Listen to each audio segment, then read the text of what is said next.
अब आपको डिटेल में बताते हैं कि जीएसटी कटौती के बाद क्या क्या चीजें सस्ती हो गई हैं। मतलब 22 सितंबर से लागू हो रहा है तो क्या क्या हो जाएंगे आपको बता दें। जीएसटी पर जो ये दिवाली गिफ्ट मिल रहा है आपको देखिए बता रहे हैं। पहले हेल्थ और लाइफ इंश्योरेंस पर 18% तक ये जीएसटी लगता था, लेकिन अब 0% हो गया है। ये हेल्थ केयर सेक्टर में बहुत बड़ी राहत है। तो जान है तो जहान है। हेल्थ केयर सेक्टर पे ये दरकार भी थी और बहुत बड़ी राहत है। तो पहले 18% और 0% अब लगेगा, यानी 22 सितंबर से 0 हो जाएगा। ये बड़ी राहत है। अब हम आपको बताते हैं थर्मामीटर पर पहले 12% तक लगता था, अब 5% तक लगेगा। अब देखिए, इसके अलावा मेडिकल ऑक्सीजन की बात करें तो पहले जहां 12% और वहीं अब 5% का जो जीएसटी यानी कि भारी कटौती 7% की यहां पर भी। किट और टेस्ट की बात करें यहां पर भी 7% की कटौती है। 12 से घटाकर 5% का जो यहां पर भी जीएसटी है वो सिर्फ इंप्लीमेंट होगा। और ग्लूकोमीटर और टेस्ट स्ट्रिप की बात करें इसमें भी कटौती की गई है और 12% के स्लैब से अब इसको 5% के स्लैब में लाया गया।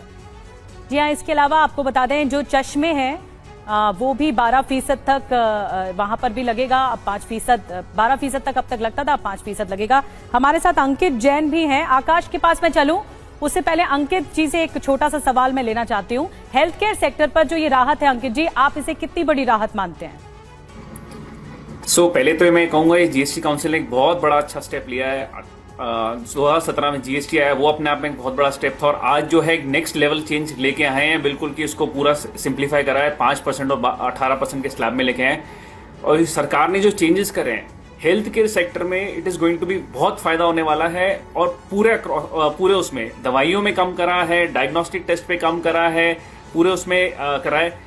लाइफ इंश्योरेंस पे कम हुआ है, हेल्थ इंश्योरेंस पे कम हुआ है। तो हेल्थ इंश्योरेंस आज की डेट में बहुत जरूरी चीज बन गई है हर एक आजकल की जनता के लिए, अपने आप को ध्यान रखने के लिए। और जहां हमारी पॉपुलेशन बढ़ती जा रही है, जहां हमारी स्कीम्स बढ़ती जा रही है, सरकारी स्कीम से डिपेंडेंस कम करने के लिए ये हेल्थ इंश्योरेंस पे आना बहुत जरूरी है। और इसको 18 से 0 करना, मेरा मानना है सारा पूरा बेनिफिट बिल्कुल कम नहीं हो पाएगा क्योंकि सबकी पीछे कॉस्ट भी होती है, बट मेरा कम से कम 10-15% की बजट सबके लिए होगी, जिसमें लोगों को काफी बेनिफिट होएगा, काफी फायदा रहेगा।